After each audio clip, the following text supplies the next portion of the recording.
आप पढ़ाई कर सकते हैं हमारे एप्लीकेशन के माध्यम से बिल्कुल फ्री में। तो आज ही उसे डाउनलोड करें, जिसमें आपको क्लास 6 से 10वीं तक के चैप्टर वाइज वीडियो मिलेंगे तथा साथ ही पीडीएफ नोट्स मिलेंगे। तो आज ही उसे डाउनलोड करें, लिंक दे रखी है उसकी डिस्क्रिप्शन में।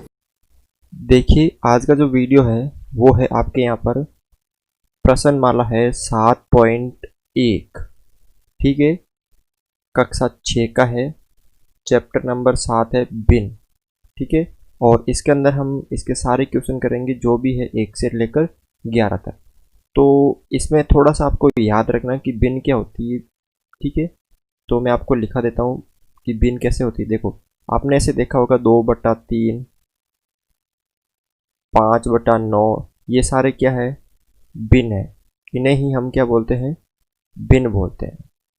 ठीक है, अब आपके जो ये चैप्टर है 7, इसके अंदर दो तरह की बिन है। एक तो है सरल बिन। कौन सी बिन? सरल बिन। एक है मिश्र बिन। आपके इस चैप्टर के अंदर दो तरह की बिन है, एक तो है सरल बिन और एक है मिश्र बिन। अब सरल बिन कैसी होती है? जैसे 1/2, 5/3, 9/7, 10/15, ये सारी क्या है, सरल बिन है। ये सारी क्या है आपके यहाँ पर, सरल बिन है। और मिश्र बिन कैसे होती है? जैसे 2 सही 1/5, 9 सही 2/3, 4 सही 3/5, ये सारी कैसी है, मिश्र बिन है। ये सारी कैसी है, मिश्र बिन है। ठीक है ना? तो सरल बिन और मिश्र बिन में आप अंतर समझ गए होंगे कि ये जो है ये सारी सरल बिन है और ये सारी क्या है, मिश्र बिन है। अगर इनको हम शब्दों में बोले तो किस प्रकार बोलेंगे? जैसे ये है, इसको हम किस प्रकार बोलेंगे कि 5/3, इसे हम इस प्रकार बोलेंगे। और जैसे ये है, इसे हम किस प्रकार बोलेंगे? इसे हम बोलेंगे 2 सही 1/5।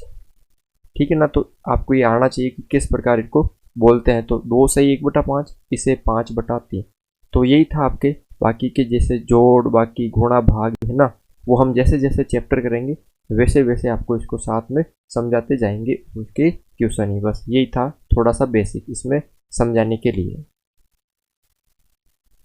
अब इसी का देखो क्वेश्चन नंबर 1, देखो थोड़ा सा समझना इसको क्या कह रहा है ध्यान से, कि छायांकित भाग, जो छायांकित क्या हुआ है, भाग को निरूपित करने वाली भिन्न लिखिए। अब कोई भी अगर आपको आकृति दे दे और उसको बोल दे कि भिन्न के रूप में लिखो, तो आपको हमेशा एक ही तरह से लिखना। कैसे? मैं लिखवा देता हूँ आपको। आपको क्या याद रखना है कि उसमें पहले देखना कि उसमें छायांकित भाग कितना है, ठीक है, और उसमें कुल कितना है। तो क्या क्या देखना आप? तो एक तो देखना आपको कुल, और एक जैसे यहाँ पे क्या पूछा है आपको, छायांकित पूछा ना, तो छायांकित कितना है वो देखना। पहले तो देखो कुल कितने हैं। कुल 1, 2, 3, 4 है टोटल, तो टोटल है 4। अब उसमें से छायांकित कितने हैं? उसमें से छायांकित कितने, तो देखो 1 और ये 2 है। तो आपको हमेशा याद रखना है कि अगर आपको किसी आकृति को भिन्न के रूप में लिखना है, तो जो मैंने आपको बताया नीचे हर, यानी नीचे वाला क्या होता है, हर होता है ना, उस हर के अंदर हमेशा कुल आना चाहिए। क्या आना चाहिए? हर के अंदर कुल आना चाहिए। और आपसे अगर छायांकित पूछा तो ऊपर क्या आना चाहिए, छायांकित आना चाहिए। ये आपको थोड़ा सा याद रखना होगा। तो अब यहाँ पे आपसे क्या पूछा है कि कुल कितने हैं? पहले कुल 4 है, तो आपको ध्यान रखना कोई भी आकृति हो उसके अंदर पहले कुल गिनना है और वो नीचे लिखना है। अब आपसे पूछा है छायांकित, तो कितने हैं? 2। बस, तो क्या हो जाएगी इसका 2/4। इसमें देखो पहले कुल गिनो, 1, 2, 3, 4, 5, 6, 7, 8, 9। तो मैंने अभी आपको क्या बताया, कुल हमेशा कहाँ लिखने हैं? नीचे, हर में। मतलब नीचे यानी हर के अंदर लिखने हैं कुल। और छायांकित पूछा ना, अब इसके अंदर छायांकित कितने हैं वो भी तो देख लीजिए। तो देखो 1, 2, 3, 4 और ये 5, 6, 7 और 8, यानी 8 इसके अंदर छायांकित है। तो छायांकित वाले कहाँ लिखना आपको? 8 ऊपर। अगर यहाँ पे पूछता कि बिना छायांकित भाग तो वो कितना है? 1, तो वो भी ऊपर लिखता। दोनों में से कोई एक क्वेश्चन आपसे पूछेंगे। अब देखो यहाँ पे अगला, इसमें पहले कुल देखो, कुल कितने हैं? ये 1, ये 2, ये 3, 4, 5, 6, 7 और 8, टोटल 8 है। तो 8 लिखना आपको नीचे। अब इसमें से छायांकित कितने हैं? तो छायांकित देखो आप कौन कौन से हैं। देखो 1, 2, 3 और 4, कितने हैं इसके अंदर छायांकित? 4 है। तो आपको ऊपर कितने लिखना है? 4। अगर छायांकित पूछे भी तो ऊपर लिखना है, और बिना छायांकित पूछे तो भी ऊपर लिखना है, लेकिन कुल कहाँ लिखना? हमेशा नीचे लिखना है। ठीक है ना? आगे देखो, इसके अंदर कुल कितने? 1, 2, 3, 4, तो टोटल तो है वो 4, और छायांकित आपको दिख रहा है कि 1 है, तो कहाँ लिखना है? वो ऊपर लिखना है। ठीक है ना? क्या समझ में आ गया आपको कि कुल लिखना हमेशा नीचे, और जो भी है जैसे छायांकित पूछा वो ऊपर, और बिना छायांकित पूछा तो भी वो ऊपर लिखना होगा। अगले देखो यहाँ पे 5 नंबर क्वेश्चन, इसका पहले का ही 5 है, क्या दे रखा। और एक चीज, जो भी आप कुल लो वो सेम होना चाहिए। अभी हम आगे करेंगे तो आपको समझ में आ जाएंगे। देखो कुल कितने हैं? 1, 2, 3, 4, 5, 6 और 7 है टोटल। तो 7 कहाँ लिखोगे आप? कुल यानी नीचे। अभी सातों सेम है ना, तो ही लिखना है। अगर अलग अलग हो ना तो वो उसमें नहीं होगा। अब इसके अंदर छायांकित कितना है? 1, 2 और 3, तो 3 इसके अंदर छायांकित है, तो ऊपर लिखना है आपको। छायांकित हो तो भी ऊपर, बिना छायांकित पूछे तो भी ऊपर, लेकिन कुल कहाँ लिखना है? हमेशा नीचे। तो ये आ जाएगा 3/7। अब इसके अंदर टोटल कितने हैं? देखो 1, 2, 3, 3 और ये 3 हो गए, ये 3 हो गए 6, ये 3 हो गए कितने? 9, और ये 3 हो गए कितने? 12 हो गए टोटल। तो 12 कहाँ लिखना आपको? नीचे। और अब इसके अंदर छायांकित कितने हैं? देख लीजिए छायांकित कितने हैं। ये 2, ये 2, 4, ये 2, 6, ये 2, 8 और एक ये 9, तो कितने हैं छायांकित इसके अंदर? 9 है। तो वो लिखना आपको ऊपर। तो कितना आ जाएगा? 9/12। कितना आ जाएगा यहाँ पे? 9/12 आ जाएगा। छायांकित पूछा आपको।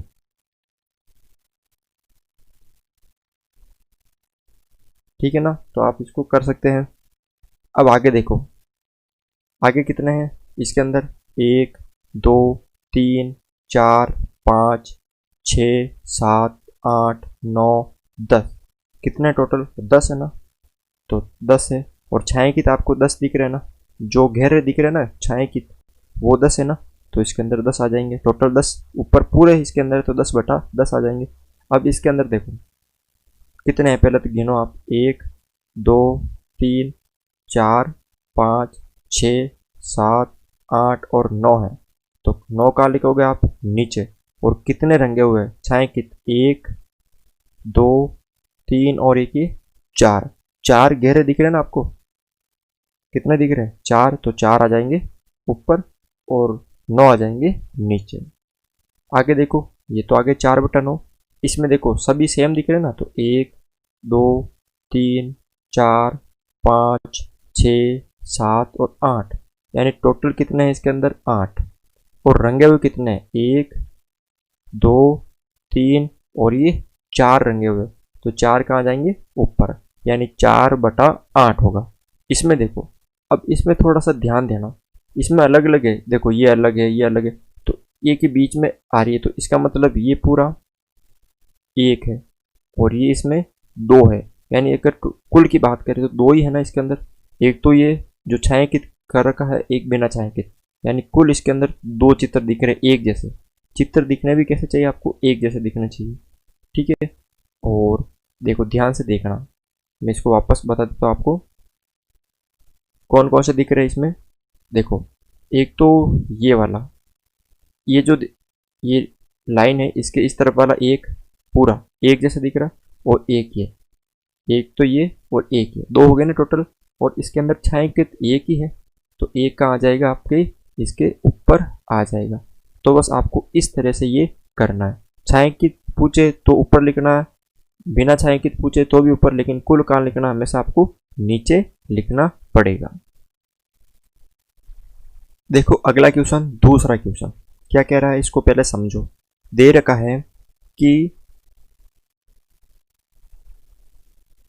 दी हुई भिन्न, जो आपको नीचे भिन्न दे रखी, जैसे ये दे रखी ना 1/6 के अनुसार भागों को छायांकित कीजिए। देखो नीचे मैंने आपको बताए थे कुल 6 दिख रहे इसके अंदर, यानी इसका मतलब 6 दिख रहे हैं ना इसके अंदर, 1 2 3 4 5 6, 1 2 3 4 5 6 दिख रहे हैं। अब उसके अंदर छायांकित कितना करना, आपको एक ही करना ना। ऊपर कितना दिख रहा है, छायांकित 1 है, तो आप कोई भी एक कर दो, चाहे ये जो है उसमें से कोई भी एक छायांकित ऐसे कर दो आप, बस ये इसका उत्तर होगा चित्र में। इसमें देखो 1/4 है, टोटल 4 है, उसमें से एक छायांकित भाग करना, कोई भी कर दो, चाहे आप ये करो ये करो ये करो ये करो, कोई भी अपनी मर्जी से कर सकते हो, करना एक है, ठीक है ना। इसमें देखो 1/3 है, टोटल 3 है, उसमें से एक करना, चाहे आप ये करो ये करो ये करो, तो कोई भी आप अपने हिसाब से कर सकते हो, छायांकित करना, ठीक है ना, आराम से। इसमें देखो 3/4 है, 4 टोटल है, ये 4 टोटल, उसके अंदर कितने करने छायांकित, 3, तो कोई भी अपनी मर्जी से 3 कर दो, चाहे ये 2 कर दो या ये कर दो, ठीक है ना, कोई भी आप कर सकते हो, 3 जरूर करने हैं, जितने दे रखे उतने करने हैं।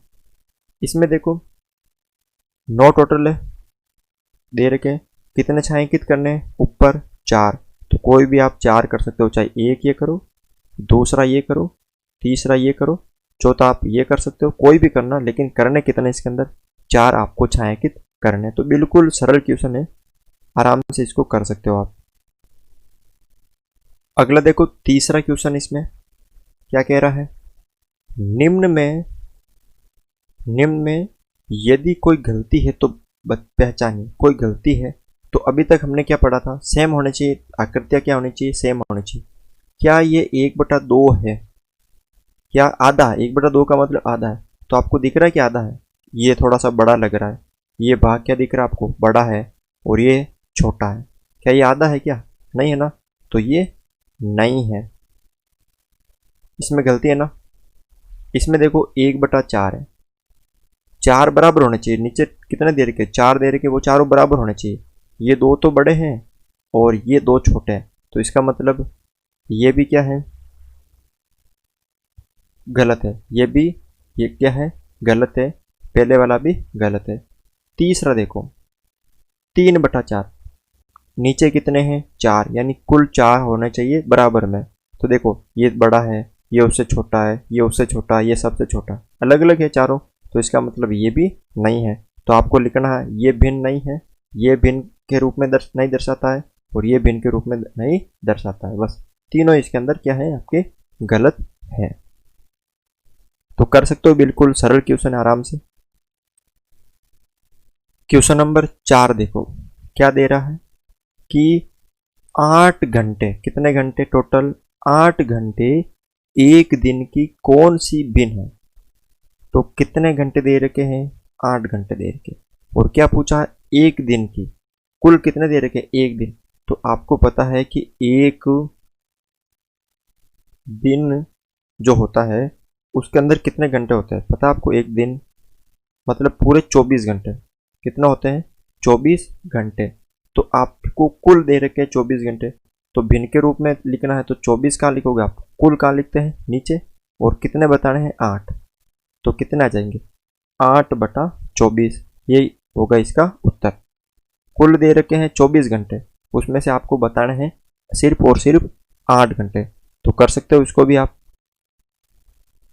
देखो अगला क्वेश्चन, क्वेश्चन नंबर 5 क्या दे रहा है इसके अंदर कि 40 मिनट, पहले 8 घंटे थे, अब इसके अंदर मिनट दे रखे हैं, और पहले एक दिन था, अब इसके अंदर 1 घंटा दे रखा है, तो कौन सी भिन्न है, तो सबसे पहले देखो आपको ये पता करना है कि एक जो घंटा होता है, 1 घंटे में मिनट कितने होते हैं, यानी कुल पता करना ना, कुल कितने मिनट है, तो कितने मिनट होते हैं, 60 मिनट, यानी कुल कितना दे रखा आपको, 60 दे रखा है, तो आपको भिन्न के रूप में लिखना है, तो कुल कहाँ लिखते हैं, हमेशा नीचे, और कितने बताने हैं, 60 में से आपको 40 मिनट बताने हैं, तो कितना आ जाएगा, 40/60 ऐसे भिन्न के रूप में आ जाएगा और ये इसका क्या होगा, उत्तर होगा।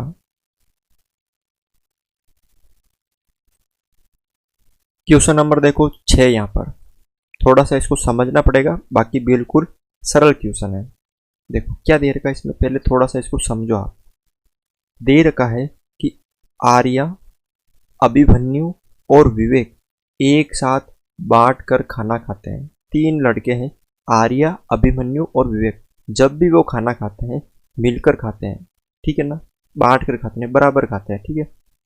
अब क्या है यहाँ आगे कि आर्या जो है वो 2 सैंडविच लेकर आता है और एक सब्जी वाला और दूसरा जैम वाला। 2 सैंडविच लेकर आता, एक तो जैम वाला और एक सब्जी वाला। अन्य जो 2 लड़के हैं, अन्य 2 लड़के कौन कौन से, अभिमन्यु और विवेक, अपना खाना लाना भूल गए। दोनों जो थे अभिमन्यु और विवेक अपना जो खाना था वो साथ में लाने भूल गए। आर्या अपने सैंडविचों को उन दोनों के साथ बांट कर खाने को तैयार है, क्योंकि ये पहले ही दे रखा है कि खाना बांट कर खाते हैं, ताकि प्रत्येक व्यक्ति को प्रत्येक सैंडविच में से बराबर भाग मिले। तो कहने का मतलब है कि वो तीनों आपस में बराबर खाते हैं, ठीक है ना, जितना मतलब अलग नहीं, कोई भी ज़्यादा नहीं, बराबर एक ही। तो पहला यहाँ पे क्वेश्चन पूछा है कि जो आर्या है अपनी सैंडविचों को किस प्रकार बांटे कि प्रत्येक को बराबर भाग मिले। तो पहले इसको समझ लो, थोड़ा सा मैं आपको समझा देता हूँ, थोड़ा सा, ठीक है ना। देखो यहाँ पे 3 लड़के हैं, 1, 2 और 3 लड़के हैं। अब इसको थोड़ा सा आपको समझा देता हूँ मैं। 3 लड़के और सैंडविच कितने हैं, 2 हैं। ये पहला और ये दूसरा, पहला सैंडविच और ये दूसरा। हमें ये नहीं देखना कि सब्जी वाला कौन सा है, जैम वाला कौन सा, ठीक है। अब यहाँ पे देखो, ये पहला है, ये दूसरा है। ये पहला सैंडविच है, ये पहला और ये दूसरा। अब ये 3 जने हैं, तो पहले क्या करेगा आर्य कि पहला जो सैंडविच है उसके बराबर 3 भाग करेगा। इस तरह बराबर कितने भाग करेंगे, वो 3 भाग करेगा। 1, 2 और 3 भाग करेंगे। तो 1 भाग किसको दे देगा वो, ये मान लीजिए ये है आर्या खुद है और ये अभिमन्यु है और ये कौन है, विवेक है। तो उसमें से 3 भाग किए, उसमें से 1 भाग विवेक को, दूसरा भाग, ये दूसरा भाग अभिमन्यु को और तीसरा भाग खुद ले लेगा। एक सैंडविच खत्म हो गया। इसी तरह दूसरा जो सैंडविच है उसके भी बराबर कितने भाग करेगा, वो 3 भाग करेगा और इसी प्रकार एक एक और ले लेंगे। तो इसमें आपको लिखना है कि वो किस तरह करेंगे। तो यहाँ पे लिखना है पहले का जो उत्तर है, पहले का मैं आंसर लिखा रहा हूँ आपको कि आर्या क्या करेगा। यहाँ पे आर्या प्रत्येक सैंडविच क्या है, यहाँ पे प्रत्येक जो सैंडविच है, प्रत्येक सैंडविच को कितने भागों में बांटा, यहाँ पे 3 समान भागों में बांटेगा तथा प्रत्येक सैंडविच का, प्रत्येक 2 सैंडविच है तो प्रत्येक सैंडविच का 1 भाग प्रत्येक को देगा। समझ गए कि पहला जो सैंडविच है उसका 1 भाग अलग अलग को देगा, यानी प्रत्येक का मतलब अलग अलग को देगा। इसी तरह दूसरे का देगा। अब यहाँ पे अगला क्वेश्चन क्या पूछा आपसे कि प्रत्येक लड़के को एक सैंडविच का कौन सा भाग मिलेगा, यानी प्रत्येक लड़के को एक सैंडविच का कौन सा भाग मिलेगा। ये थोड़ा सा समझ लो आप। देखो प्रत्येक को पूछा यहाँ पे, तो मैं यहाँ पे आपको समझा देता हूँ। दूसरे का मैं आपको समझा रहा हूँ उत्तर, ठीक है ना। अब एक सैंडविच का पूछा तो ये एक सैंडविच है। अब इसका आपको बांटना कितना है कि भाई 3 है तो 3 भाग में बांटना है 3, यानी कुल कितना हो गया इसके अंदर 3 हो गए। और जैसे एक दे रहे हैं तो एक जने को कितना जाएगा, 1/3 भाग। इस तरह जैसे अभी हमने पहला और दूसरा क्वेश्चन किया था ना, छायांकित भाग को रखना, तो टोटल 3 थे, 3 में से एक जने को देना, एक जने को पूछा है कि एक जने को कितना देंगे प्रत्येक लड़के को, तो 1 और ऊपर टोटल 3 में से 1 भाग देंगे, तो यानी 1/3 भाग क्या देंगे, प्रत्येक को देंगे। तो थोड़ा सा इसको समझने की जरूरत है, बाकी तो ये क्वेश्चन बिल्कुल ही इजी है। क्वेश्चन नंबर यहाँ पे देखो 7, क्या कह रहा है इसके अंदर, थोड़ा सा समझना है कि कंचन ड्रेसों को रंगती है, जो ड्रेस है उसको कलर करती है, उसे 30 ड्रेस रंगनी थी, यानी कुल कितनी थी, कुल ड्रेस कितनी थी, 30 थी। उसने अब तक कितनी रंग दी, 20 ड्रेस रंग दी।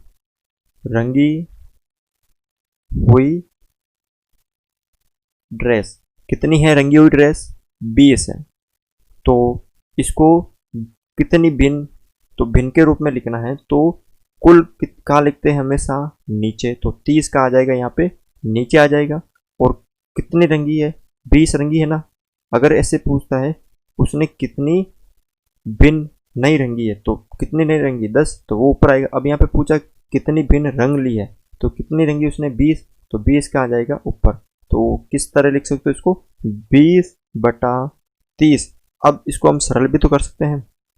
20/30 को सरल करने का मतलब है कि ऐसी संख्या का भाग देना है जो ऊपर अंश में भी जाता है और हर में भी जाता है। तो हम क्या करेंगे, यहाँ पे 10 का भाग दे देंगे ऊपर, 20 में 2 बार और 30 में 3 बार, तो ये और सरल हो गई, यानी छोटी होगी ना, तो ये होगा इसका उत्तर।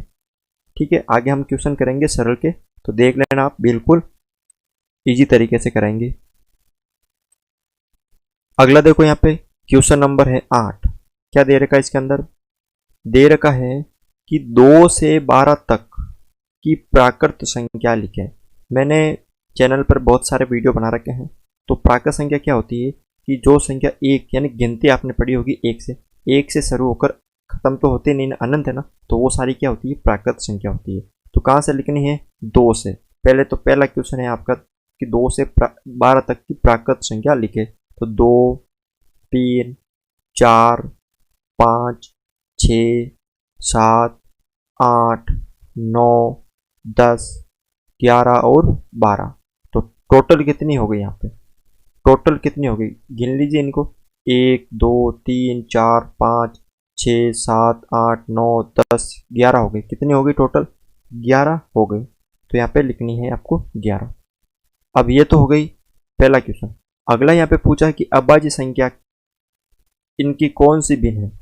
तो सबसे पहले अभाज्य संख्या क्या होती है, तो अभाज्य संख्या वह संख्या होती है जिसके अंदर एक न तो भाज्य और एक न तो अभाज्य होती है।